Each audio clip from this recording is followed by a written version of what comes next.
The sun burned through the morning haze as rows of recruits stood motionless on the training field, their boots pressed into the gravel, their faces glistening with sweat and uncertainty. Commander James Rowan moved down the line like a shadow, his gaze sharp, his presence heavy, as if carved from the stone of discipline itself. His reputation preceded him. The recruits whispered about the missions he never spoke of. The brothers he lost, the scars he carried hidden beneath his uniform and silence. The wind carried the faint scent of salt from the bay, and the echo of a whistle cut through the tension. The recruits straightened backs, snapping into alignment, and Rowan's boots crunched against the earth as he paced each step, measured, deliberate. Assessing eyes, scanning faces, posture, fear, everything mattered here. One wrong move could decide who survived boot camp and who faded out of the system, forgotten before they ever became part of it. Then he saw her. She stood at the far end of the line, her frame lean but steady, her expression unreadable. Unlike the others, she did not tremble under his stare. There was something unsettling about her composure. She didn't look defiant, but there was an edge in her eyes, something that did not belong to a new recruit, something that carried weight like memory or pain or both. Rowan stopped before her, his gaze narrowing slightly. Name. He said, his voice cold. Even tone, Cruz, sir. Elena Cruz. The name struck like a fragment of old glass in his mind, sharp, familiar, and painful. He repeated it under his breath. Cruz. It echoed inside his chest like a warning, but his face remained unchanged, his training unbroken. He nodded briefly, then stepped past her, continuing the inspection as if nothing had stirred within him. But it had something deep and buried had just woken. As the day unfolded, drills began, sweat burned into the ground. Screams of exertion filled the air. The instructors barked orders, the recruits stumbled, rose, and pushed again and again. But Elena Cruz did not falter. She moved with precision. Not grace exactly, but an intensity that made the others glance at her between breaths. She seemed to know what was coming before it happened. Every order, every shift in pace, every tactical change, as if she had studied this place her whole life, as if she had come prepared for more than training. Rowan watched from a distance, arms crossed behind his back. He told himself it was routine observation that every commander watched, for potential in new recruits. But he knew better. There was something about her name, about the way she moved. And then he saw it during a sparring drill. Her sleeve slipped slightly, and he caught a glimpse of black ink on her wrist. A symbol small, intricate, shaped like a compass surrounded by faded letters. His breath caught the world around him, dimmed for a moment, and a memory he had buried deep surged back. The same compass, the same initials he had seen once on the arm of Lieutenant Mark. Cruz, his brother in arms, the man who had saved his life 12 years ago and never returned from Afghanistan. The commander's heart thudded once hard against his ribs, but he forced his body to remain still. No reaction, no sign of recognition. His mind raced faster than the shouts around him. It couldn't be coincidence. No recruit could possibly have that tattoo unless she knew, unless she meant to show it, unless she was connected to the past he had sworn never to revisit. The next hour dragged. Like a storm pressing down on him, he dismissed the recruits early, claiming a weather delay, but really it was because his thoughts were slipping from his grip. He stood alone in the empty yard, staring toward the horizon, the sound of the ocean distant. And relentless, he remembered the night of the mission, the flash, the radio silence, the rescue that came too late, the letter from command that said Cruz was gone, and the silence that followed. For years. He had carried that loss like a locked chest. Inside him, sealed never to open again until today. Inside the barracks, the recruits were silent, exhausted, trying to recover from the day's drills. But Elena sat upright on her bunk, hands clasped, eyes distant, as if she too was listening to something. Only she could hear whispers of memory, perhaps of family, perhaps of something darker. When another recruit asked where she was from, she smiled slightly and said nowhere special, but her voice carried the weight of someone who had already lived. Too much for her age. That night, Rowan reviewed the personnel files on his desk, his office dimly lit by the flicker of a single lamp. His finger traced over her name, Elena Cruz, 24, born in San Diego, parents deceased, older brother military. Record incomplete parts of her file were redacted, unusual for a recruit. Nothing explained the missing details. His eyes locked again on the tattoo in the photo, barely visible under her wrist. He leaned back in his chair, the memory of Mark Cruz. Flashing again his laughter, his trust. His last words before the mission went dark. Rowan felt something cold crawl through his chest. He tried to rationalize it. Coincidence, maybe luck. Maybe the military was full of the same names, the same tattoos. Maybe, but he knew better. SEALs didn't share symbols that personal, that compass wasn't random. It was Mark's design. He had drawn it the night before. Deployment said it would guide him home no matter what. The sound of boots echoed in the hallway. Breaking his thoughts, a knock followed before he could answer. The door opened slightly, and Elena stood there in uniform, her face half hidden by the shadows of the corridor. Permission to speak. "Sir," she said softly. Rowan hesitated. The room seemed to shrink around him. He motioned for her to enter. She stepped forward, eyes steady, voice calm, too calm for a recruit on her first week.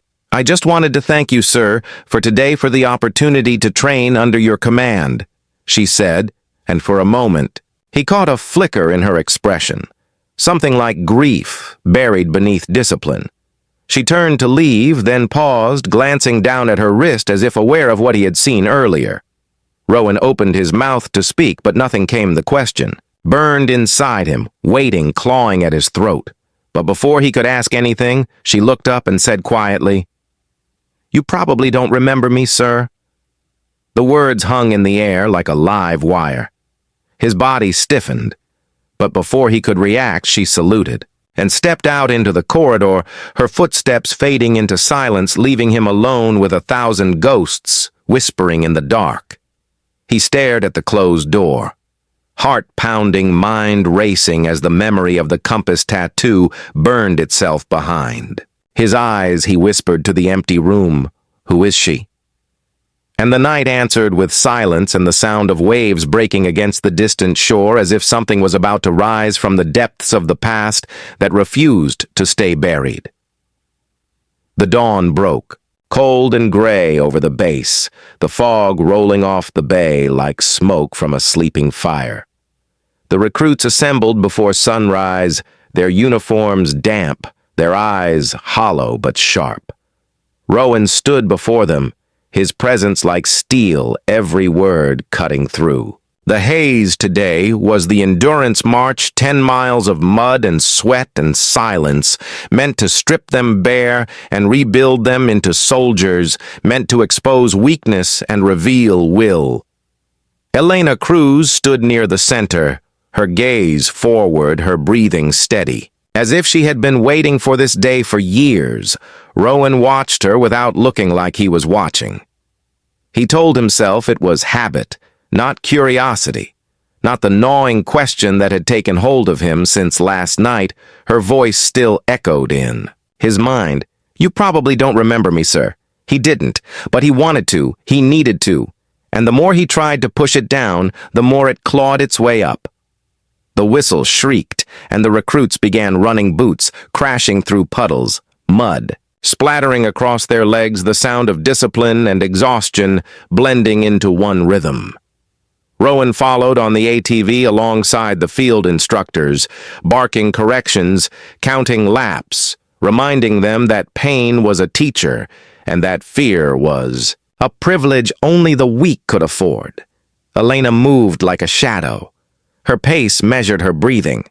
Calm, she did not slow when others stumbled. She did not flinch when the instructors shouted her name. She simply kept moving as if her body knew something. Her mind had sworn never to forget, as if each step pulled her closer to something unseen. Rowan felt it too. an invisible thread connecting the two of them drawn tight across the distance of years and ghosts. Halfway through the march, the fog thickened, and the world seemed to shrink. The field turned into a maze of wet sand and shouting voices. And then the signal came. The recruits were ordered to crawl through the trench line, a test of endurance and focus. Rowan watched as Elena dropped to the mud and vanished into the shadows of the trench. The others followed, but none moved like her. None carried that quiet fire, that steady will. She reached the halfway mark first, and Rowan felt pride rise in him, unbidden and unwanted. Then the radio. On his belt crackled static. Then a voice, "Sir, we have a situation in the east." Trench Rowan's eyes snapped up.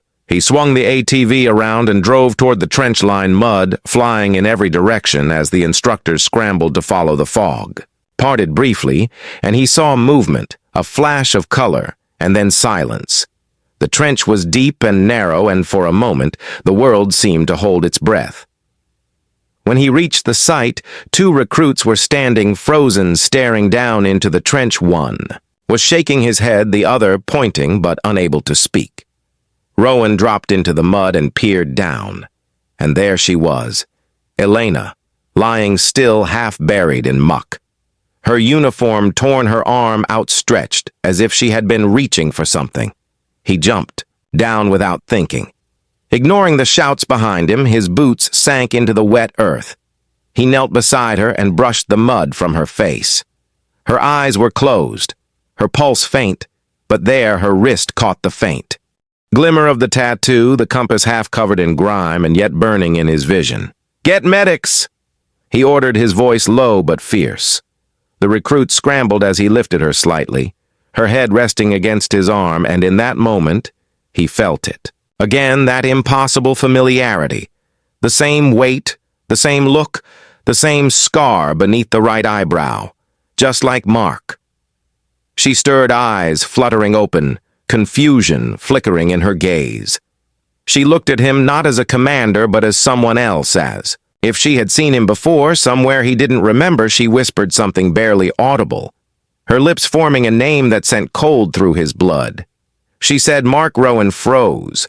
The world tilted around him, but before he could ask, before he could speak, her eyes closed again, and she slipped back into unconsciousness, leaving him with that single name echoing like thunder hours.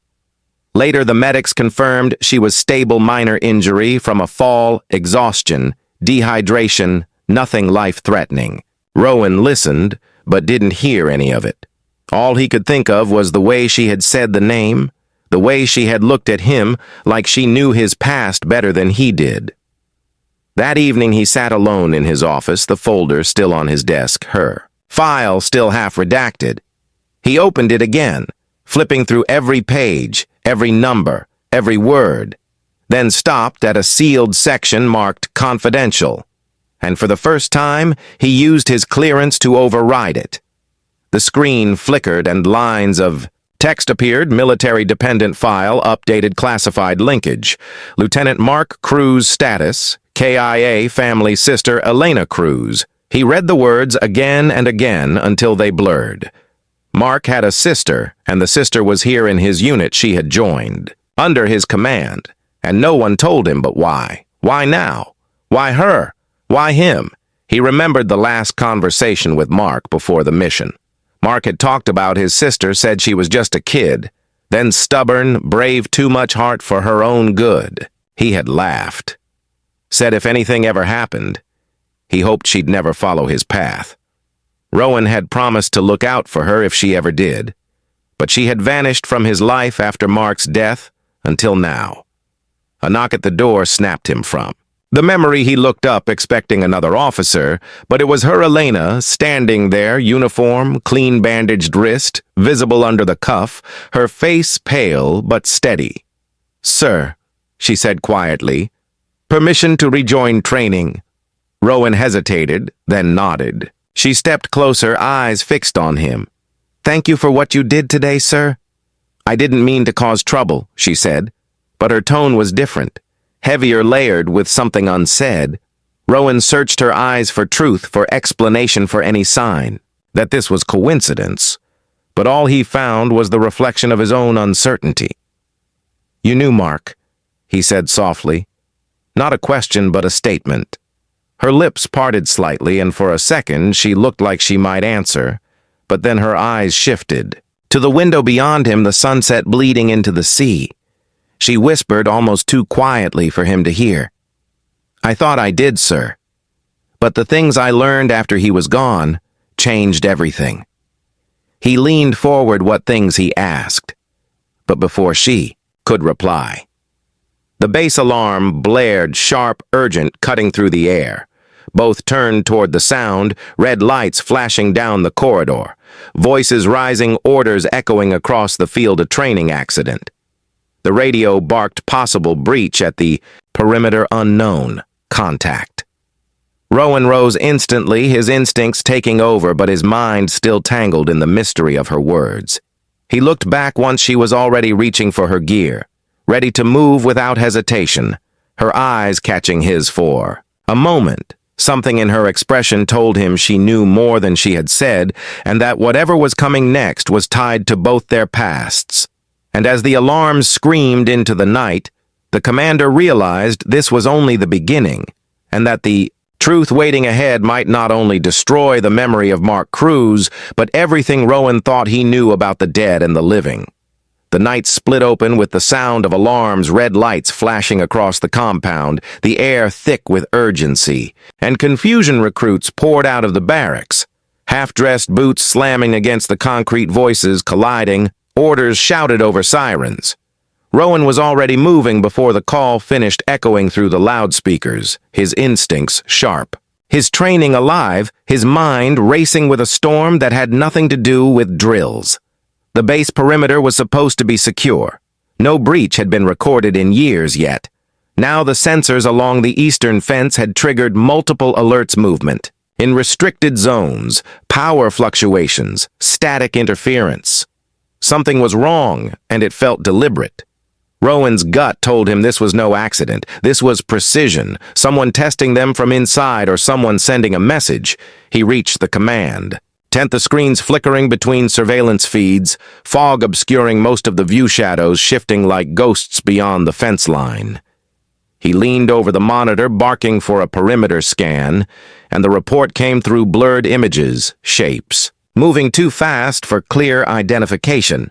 The guards already en route, but the signal kept dropping in and out like someone was jamming them. Then he saw her again. Elena in full gear, among the first recruits to respond, her movements efficient, not reckless. She was heading toward the east field without waiting for direct orders, and something about that made him freeze. She wasn't supposed to know protocol. That well, not unless she had learned it before she ever came here, not unless she had been trained elsewhere. Rowan grabbed the radio and called her name. No response, just static. Then a burst of wind through the receiver, like breath, like whisper. He tried again. Cruz report. Nothing. The static deepened and died, leaving only the echo of his own heartbeat in his ears. He turned to the nearest officer and ordered 2 units to follow her position, but deep down, he knew it was already too late. She was moving faster than they could track. The east field was dark when he arrived. The fog thicker than smoke, every sound magnified, every shadow stretching like a warning. The air carried the metallic scent of the sea and something else faint, sharp like gun oil. He raised his flashlight, sweeping it across the field, and then the beam caught movement near the storage units. He approached slowly, hand on his sidearm, the silence pressing tighter with each step. There she was.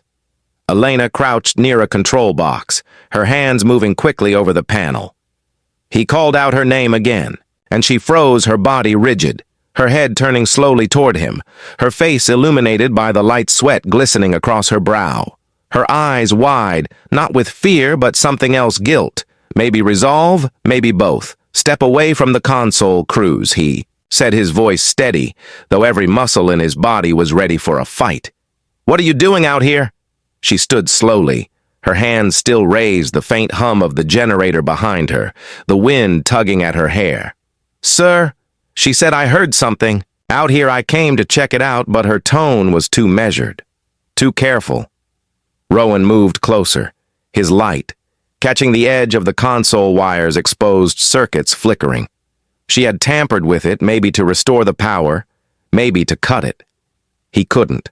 Till he searched her face for the truth, but her eyes gave nothing away. "You're lying," he said quietly. She didn't move, the silence between them heavy enough to break bone. Finally she spoke, her voice low, almost trembling. "I didn't come here for the training, sir, not just for it. I came because someone needed to know what really happened to my brother." The words hit him like impact waves crashing through the years. "You think I don't already know what happened?" He said, his control slipping. "He died in the line of duty protecting his team." She shook her head. "No. That's not what the report said, sir. That's what they told you." Before he could answer, a sound ripped through the fog. A distant crack. Then another gunfire. Rowan ducked instinctively. Drawing his weapon, the radios lit up with chaos. Multiple reports. Unknown shooters near the fence perimeter breached again. He turned back to her. "Stay here," he ordered, but she stepped forward. "No. I know where they'll go," she said. "The supply depot. It's the only access point to the dock. They'll try to get off the base before sunrise." He wanted to demand how she knew, but there was no time. He signaled the other units, and they moved together through the fog, the night swallowing their footsteps. The field alive with tension. Rowan's thoughts a blur, between duty and doubt, between the woman beside him and the ghost of the man he once led. They reached the depot and found the doors forced open, equipment scattered across the floor crates. Overturned lights flickering inside, a faint figure moved between the shadows, the smell of fuel strong in the air. Rowan raised his weapon. "Halt. Now hands where I can see them." The figure froze, then turned slowly, and in that moment, the flashlight beam revealed a face Rowan hadn't seen in 12 years. Mark Cruz for a heartbeat. The world stopped. His mind refused to understand. His heart forgot how to beat the man. Standing before him was older, scarred, harder but alive Mark. He whispered barely, audible. Elena gasped behind him, her voice breaking. "No, it can't be. He's dead." The man smiled faintly, the kind of smile born from pain and memory. He said nothing, just lifted his hands slowly, but there was something in his eyes, something unreadable, something that didn't belong to a ghost. Rowan stepped forward, gun still trained disbelief and recognition warring inside him, his voice shaking. "What is this? Who are you? What game is this?"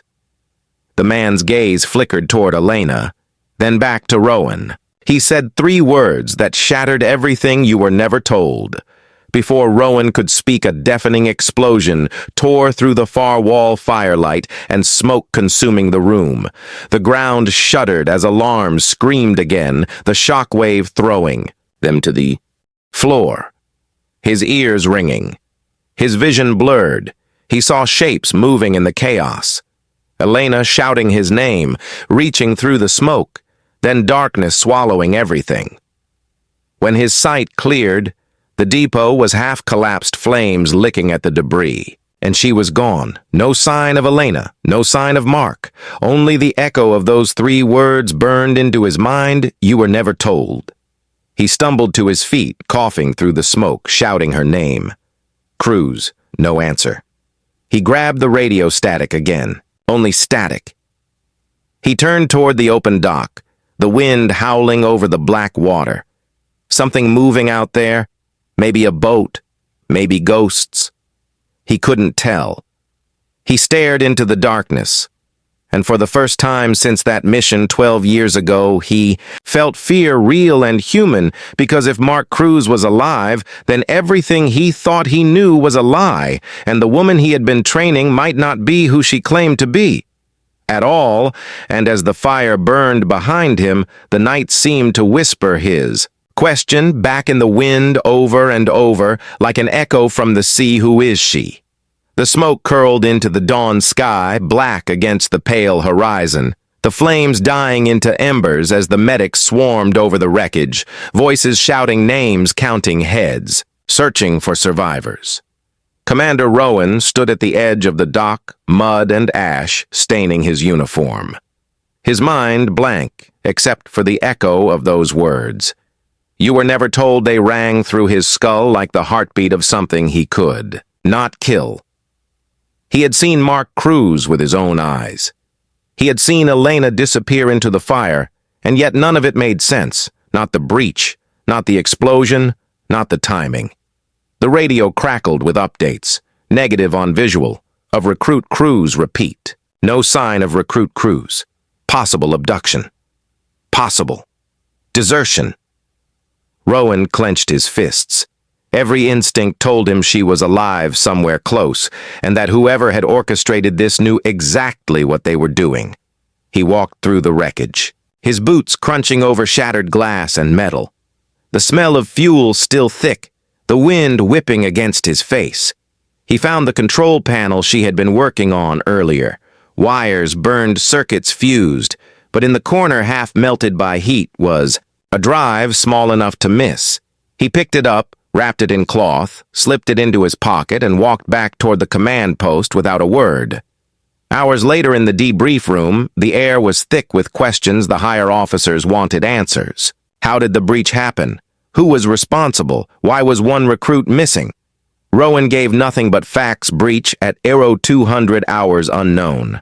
Hostiles, possible infiltration evidence destroyed, still under review, but inside he was replaying every second of the night, every look, every word from Elena, every shadow that had moved just before the explosion. When the meeting ended, he returned to his quarters, locked the door, and placed the scorched drive on the desk. He hesitated only a moment before, inserting it into the encrypted terminal.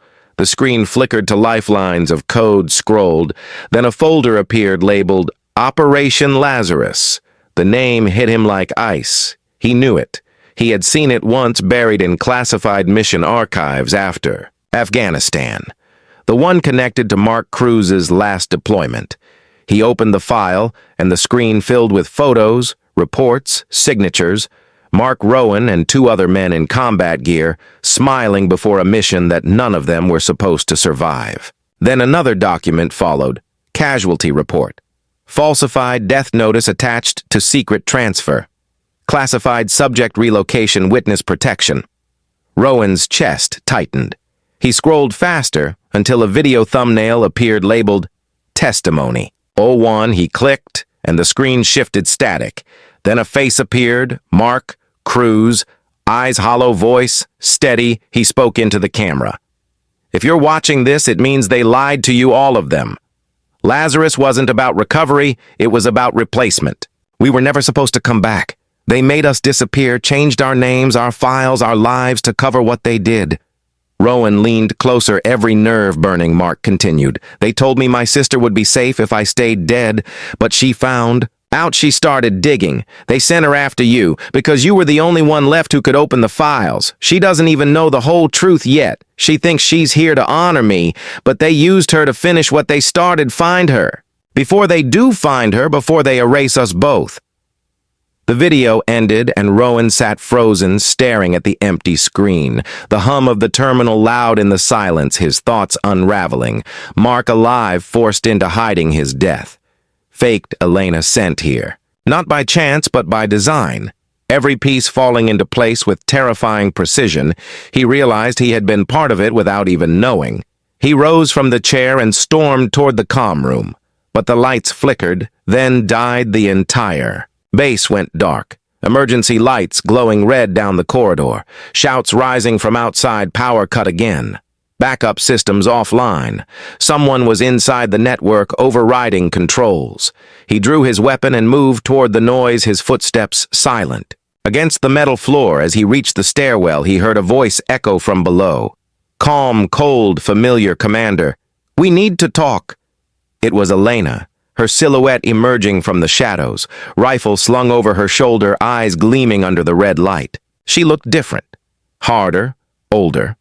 Her uniform streaked with ash, her compass tattoo now visible and glowing faintly under the dim light. "You shouldn't be here," he said, his voice low. "You were declared missing." She smiled slightly. "I was never gone. Sir, I just had to find what they were hiding, and I did." She tossed him a small drive identical to the one he had found. "I know about Lazarus," she said. "I know what they did to him, and to you, and to me." Rowan stared at her. "What do you mean to you?" She took a step closer, the light flickering between them. "You really don't remember, do you?" she whispered. He frowned, confused. "What are you talking about?" She reached into her vest, pulled out a photograph burned around the edges. It showed 4 people. Mark Cruz, Elena, a young boy, and another man. Rowan's own face beside them, but younger, standing in front of a small house by the sea. "That's impossible," he muttered. "That's not real." She shook her head. "It is you and Mark. You were partners long before the SEALs, long before the mission. Lazarus wasn't just an operation, it was an experiment. They didn't just fake deaths. They rewrote memories. They erased what they couldn't control." Rowan's mind spun fragments of memory flashing unbidden. A little girl on a beach, a compass drawn in the sand, a promise whispered under a dying sun. He staggered back. "No, this can't be." Elena stepped closer. "You were like a brother to him, but when Lazarus failed, they wiped you clean. They took his sister and trained her. They made me forget until now. Until the file unlocked when you saw the tattoo. That's why you froze. Your mind was trying to remember." He shook his head, trying to hold on to reason. "This is madness, you're saying." "I was part of it. From the beginning," she nodded quietly. "You were more than part of it. You were the first subject. They erased your past and gave you a new name, a new command, and sent you to train me to finish what you started." He looked at her, disbelief and horror twisting together, but before he could speak, the sound of boots thundered from above. Soldiers storming down the corridor, armed and shouting orders, lockdown, breach authorization, kill on sight. She grabbed his arm. "We don't have time. They found us. We need to go now." He hesitated, everything inside him torn between duty and truth, between the uniform he wore and the blood he couldn't remember, but somehow knew was his own. She looked into his eyes one last time. "Trust me," she said, and for the first time since the day the mission ended, he did. He took her hand and ran through the darkness. Alarms, wailing, bullets slicing the air behind them as they vanished into the fog that rolled back over the bay. When the gunfire stopped and the dawn broke over the smoking base, there was no trace of either of them. Only 2 sets of footprints leading to the water and the whisper of waves erasing everything. But in the commander's office, the terminal blinked once more. The video of Mark Cruz flickered back to life, his voice faint through the static. "If you're watching this, you already know the truth. There was never a mission. Lazarus was never about saving soldiers. It was about creating them, and somewhere far from the base, 2 figures disappeared into the rising sun, one carrying a compass tattoo that pointed not north, but back toward the lives they once lost, and the secrets still waiting to be found.